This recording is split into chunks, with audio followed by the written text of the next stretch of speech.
get another member to another committee. So with that said, Ms. Harper, if you'll call the roll. Representative Reynolds? Here. Representative South? Here. Representative Hall? Here. Representative Blackshear? Here. Representative Bracy? Representative Easterbrook? Representative Kitchens? Representative Lamb? Here. Representative Lee? Here. Representative McCampbell? Here. Representative Mooney? Representative Sorrells? Here. Representative Sells? Here. Representative Warren? Representative Witt? Here. 11, you have a quorum. Thank you, Ms. Harper. Call the first bill. House Bill 26 by Representative Standridge, Blount County Board of Registrars meeting days. Thank you, Mr. Chairman and members of the committee. This bill, it only affects Blount County Board of Registrars. The reason it has to be a general bill is because it changes a general law. And so the current maximum days that Board of Registrars can meet in a fiscal year in Blount County is 168. This would increase it to 207. This has been requested by not just our Board of Registrars in Blount, but also the probate judge and the Secretary of State's office because of the number of people in our county and what they're having to deal with. I have a motion by Representative South, second by Representative McCampbell. All in favor say aye. Aye. All opposed? Your bill receives a favorable report, sir. Thank you, Chairman and members of the committee. Head to judicial. I'll now ask to turn the chair over to Vice Chair South because I've got the next bill on the calendar. Ms. Clerk, if you would call the next bill. House Bill 41 by Representative Reynolds, Teachers Retirement System and Employees Retirement System to revise temporarily the eligibility and compensation of retirees for participating in either system after retirement. Mr. Chairman, the floor is yours. Thank you, Mr. Chair. Members, HB 41 is not a benefits bill for our RSA members, retired or current. This is a recruitment bill. It's about recruiting talent and experience back into the workforce at a critical time in Alabama when we don't have enough workers coming to the workforce to fill the vacancies that we have. And this is a much-needed bill. The House passed it overwhelmingly last year and certainly asked for your support this year. And it's simply raising the current cap of $37,000 to the new cap of $52,000. And we put a sunset on this bill because we want to look at it, we want to monitor it, and maybe our employment environment will change in the future. I've got a motion by Representative Sales for a favorable report and a second by Representative McCampbell. Any further questions or discussion? If not, all those in favor? Oh, sorry, Ms. Warren. Thank you, Mr. Chair. For clarity and the record, this is not applicable to legislators, right? Right. Maybe y'all just X'd us out on this one, okay? That's right. No retirement here. Any further discussion or questions? With none, all those in favor signify by saying aye. Aye. All those opposed? The ayes have it.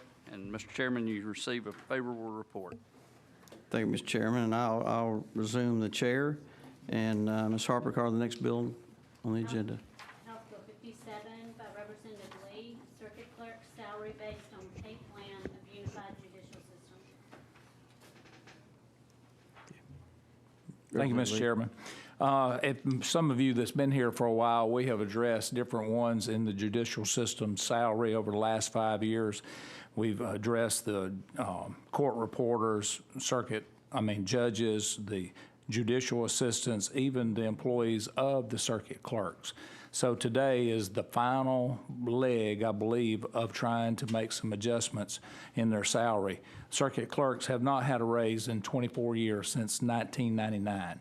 And so what this does, it bumps them up from a grade 4 to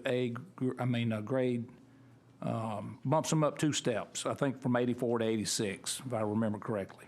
So this will allow them, it will not take effect until the next term. So this will not happen while they're in office now. They would have to run for office and go back into office and before it would start.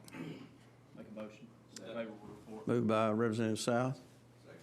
Second by Representative Blackshear. All in favor, say aye. Aye. Aye. Any opposed? Your report receives a favorable report, sir. Next bill, Ms. Harper. House Bill 66 by Representative Lovern, retirement system, firefighters, law enforcement officers, and correctional officers, hazardous duty time, removing the time limit for purchasing for prior eligible service. Chairman Lovern. Thank you, Mr. Chairman, members of the committee. This is the same bill I had last year that we passed out of the House, but ran out of time in the Senate. The basis of this bill is in 2001, it was established for firefighters, law enforcement, and correction officers to build hazard time added to their time of service. So they get a bonus year in the retirement system for every 5 years they work. And when they put this in place, they put a time limit of 2 years that you had to buy that previous time that's previous 2001.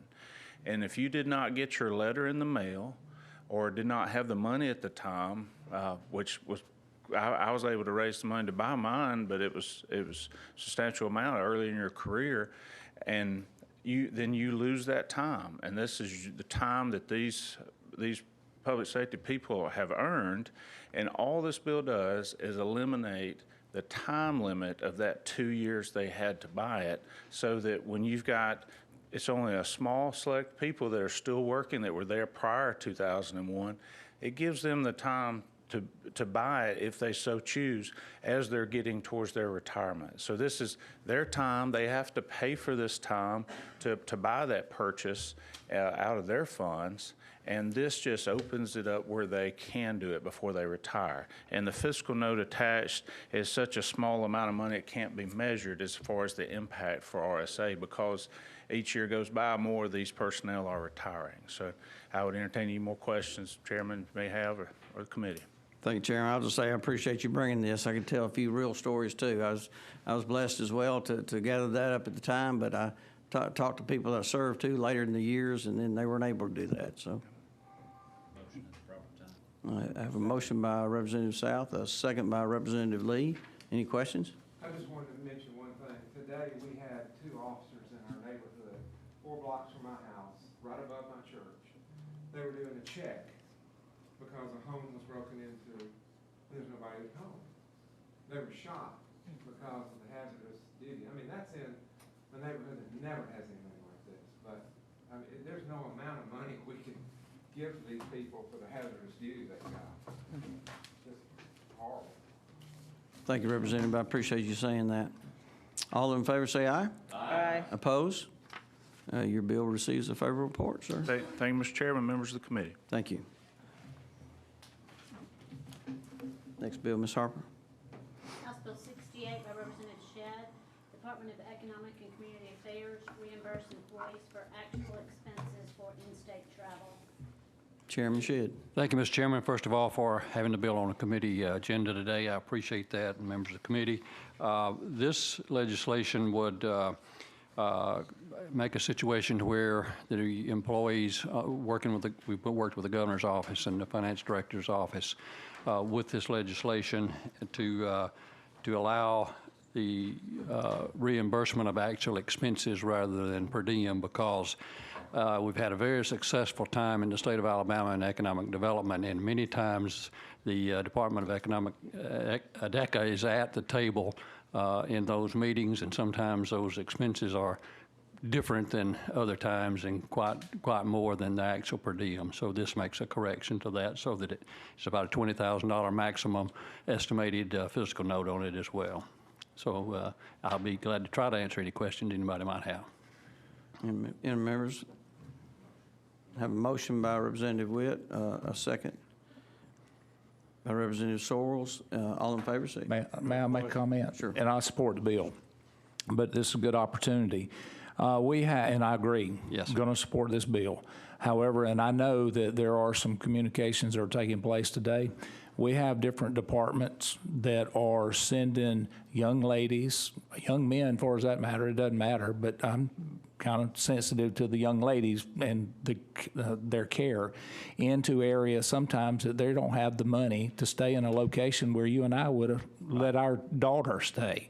And so I would like, at some point in time, for there to be some sort of equity where the department heads, I don't want to mandate it, but the department heads for each group has the ability to decide if they want to cover the true cost or just a $60 per diem, whatever the number is. So I hope that will come sometime this year. I've been talking with some folks, and there's some work going on with that. I just think that would be the proper thing for us to do. Support this bill, don't want to gum this one up, but I do want to see that happen. Thank you. Thank you, Representative Lee. Thank you, Representative. Yes, ma'am. Thank you. I concur. As a state employee, I had to suffer a lot. I lost a lot of money because I traveled in the state of Alabama, and they would only pay you the per diem. So I think we should go beyond the ADECA and look at all the other departments too. Any other questions? All in favor say aye. Aye. Oppose? Thank you, Mr. Chairman, members of the committee. I appreciate it. Thanks, sir. I have a motion adjourned. Thank you. Members, appreciate you. Just one department, that's really causing a stink. Hey,